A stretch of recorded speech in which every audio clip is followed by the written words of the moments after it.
Dans le prochain épisode de Plus belle la vie, Riva tente de jouer profil bas. Vidal cherche à s'intégrer à la coloc, tandis que Jacob cède à ses pulsions. Attention, les paragraphes qui suivent contiennent des spoilers sur l'épisode de Plus belle la vie diffusé demain soir sur France 3. Jacob a cédé à ses pulsions à bord d'une voiture d'utilitaire. Jacob a réussi à enlever le jeune homme qui a pris la relève de Kevin au cimetière. Il se rend compte qu'il est repéré par Ariane et Mathieu. Ceux-ci réussissent à relever sa plaque d'immatriculation, mais ne parviennent pas à le coincer. Mathieu suppose qu'il s'agissait du tueur en pleine action. Ariane demande alors à Jean-Paul d'alerter tous les commissariats de Marseille pour qu'ils vérifient leurs effectifs. Jean-Paul contacte donc Laetitia pour savoir si Kevin est bien rentré chez lui la veille. En effet, ce dernier est dans sa chambre, sain et sauf. Il est évidemment bouleversé d'apprendre qu'il a échappé de peu au tueur. Pendant ce temps, la victime est identifiée. Il s'agit de Martial, un jeune policier du 6e arrondissement. Alors qu'il est en congé, Kevin décide de se rendre sur le terrain. De son côté, Jacob est au courant des avancées de la police grâce au talkie-walkie de Martial. Il trouve refuge dans un parking, où il change de voiture. Camille, quant à elle, avoue à Baptiste qu'elle n'arrive pas à oublier Kevin. Mais Baptiste préfère être franc avec elle parce qu'il connaît bien son meilleur ami. Ça ne marchera jamais entre eux, d'autant que Kevin souhaite se remettre avec Émilie. Plus tard, Emma conseille à Camille de se trouver une activité pour se changer les idées et arrêter de penser à Kevin. Quand Camille s'apprête à rentrer au foyer, Baptiste l'invite à rester dîner, voire à rester dormir. Dans la soirée, la police retrouve la camionnette que Jacob avait empruntée pour kidnapper Martial. À l'intérieur, aucune trace ne permet de remonter jusqu'à lui. Mathieu suppose aisément qu'il a changé de véhicule. D'après lui, il ne reste que 72 heures à la police pour retrouver Martial vivant.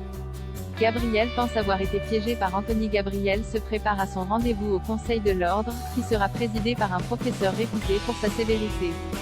Céline le rassure en affirmant qu'il est également décrit comme quelqu'un de bienveillant.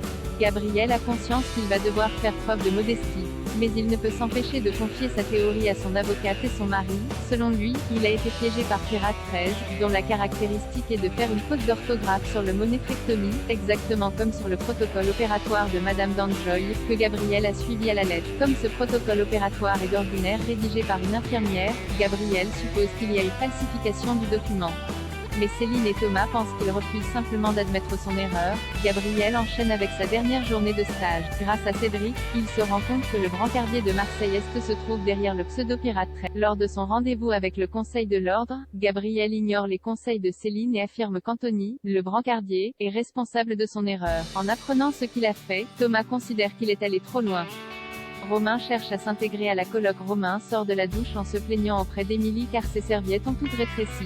Celle-ci en profite pour le retenir au sujet des courses à faire. Quand elle lui tend la liste, elle remarque que sa main tremble. Avant de partir faire les courses, Romain entend Sylvia crier dans sa chambre. Inquiet, il entre à l'intérieur et la découvre en pleine séance beauté. Sylvia avoue que s'épiler soi-même à la cire fait mal. Mais surtout, elle refuse qu'il la voie comme ça et lui demande de partir.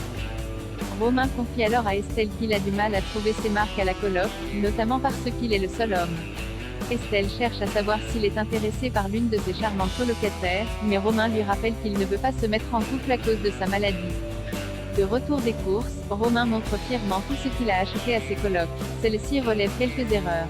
Romain s'excuse, la main tremblante, puis Émilie fait part de ses observations à Sylvia et Fanny, au sujet des tremblements de Romain. Fanny met cela sur le compte de sa sensibilité.